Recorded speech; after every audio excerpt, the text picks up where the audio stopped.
Welcome.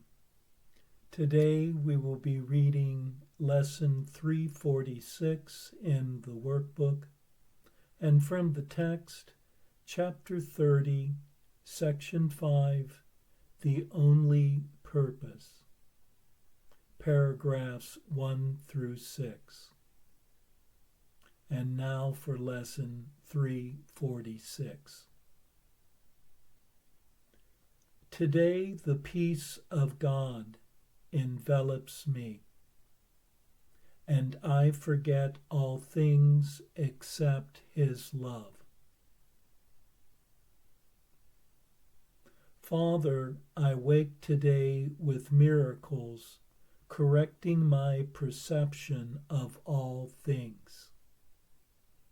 And so begins the day I share with you, as I will share eternity, for time has stepped aside today. I do not seek the things of time, and so I will not look upon them. What I seek today transcends all laws of time and things perceived in time. I would forget all things except your love. I would abide in you and know no laws except your law of love. And I would find the peace which you created for your Son, forgetting all the foolish toys I made, as I behold your glory and my own. And when the evening comes today, we will remember nothing but the peace of God. For we will learn today what peace is ours when we forget all things except God's love.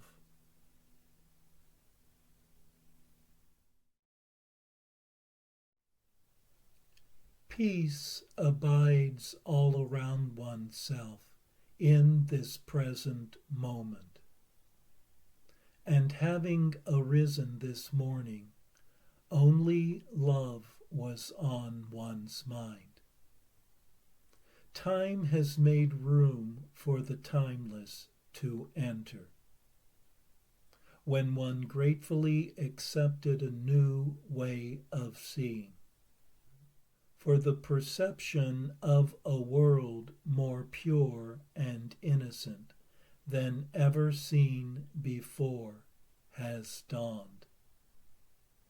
Eternity's formless blessing called to one, making the things of time and space stand still and become unnoticed. Love's invitation to embrace is accepted and joined with, in willingness and in wonder. Idols of time and limitation are unremembered. And as the night approaches, one only recognizes the formless and eternal light of love.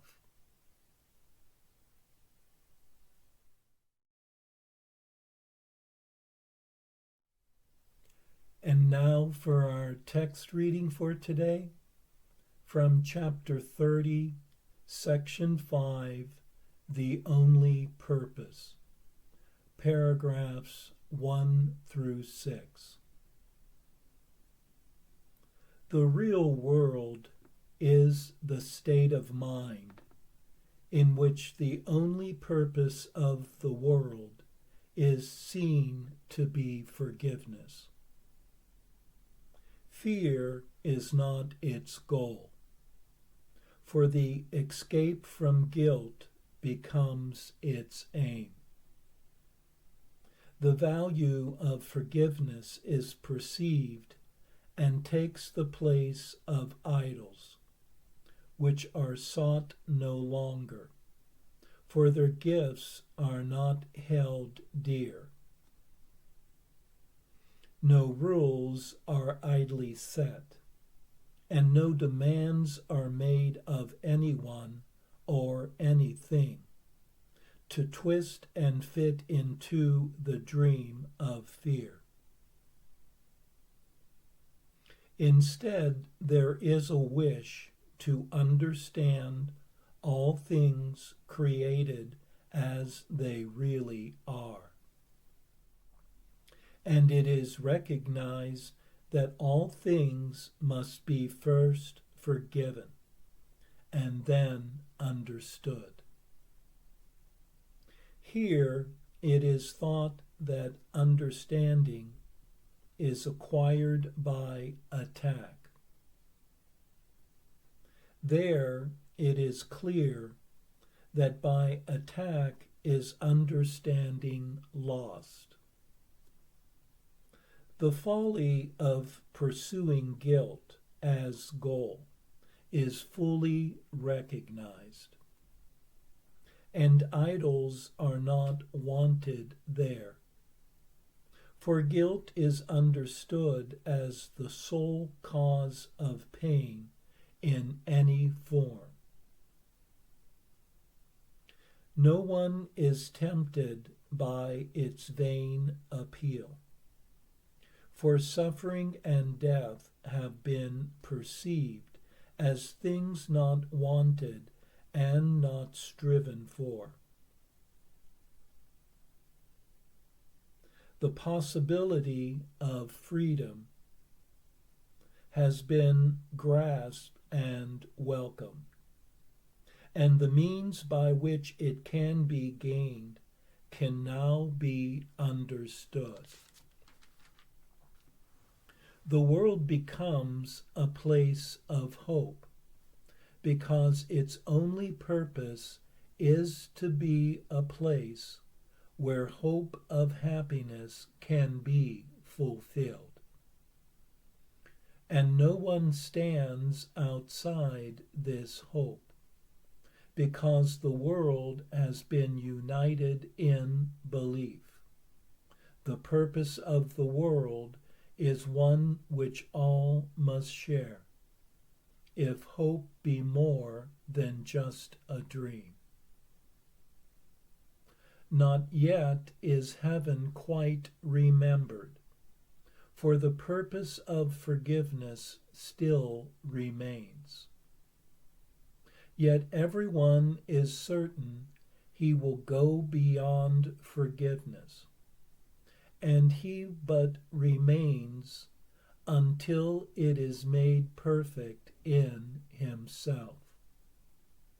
He has no wish for anything but this, and fear has dropped away, because he is united in his purpose with himself.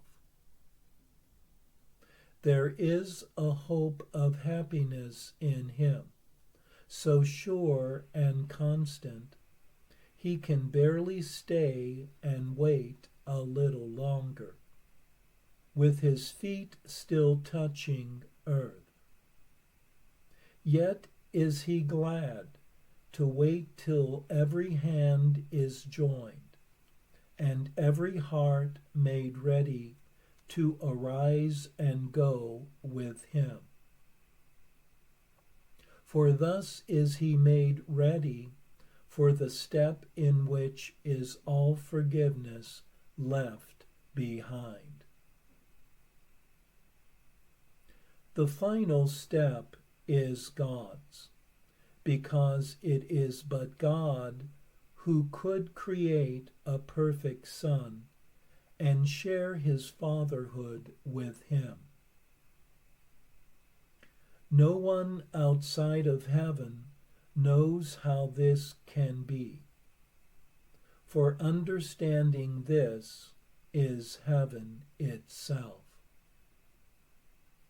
Even the real world has a purpose still beneath creation and eternity. But fear is gone because its purpose is forgiveness, not idolatry.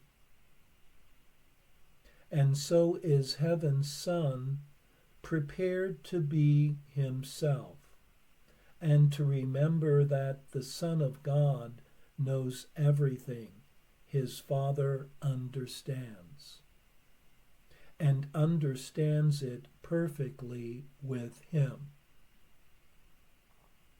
The real world still falls short of this, for this is God's own purpose, only his, and yet completely shared and perfectly fulfilled. The real world is a state in which the mind has learned how easily do idols go when they are still perceived but wanted not. How willingly the mind can let them go when it has understood that idols are nothing and nowhere, and are purposeless. For only then can guilt and sin be seen without a purpose, and as meaningless. Thus is the real world's purpose gently brought into awareness, to replace the goal of sin and guilt, and all that stood between your image of yourself and what you are. Forgiveness whooshes joyfully away. Yet God need not create his Son again, that what is his be given back to him. The gap between your brother and yourself was never there. And what the Son of God knew in creation, he must know again.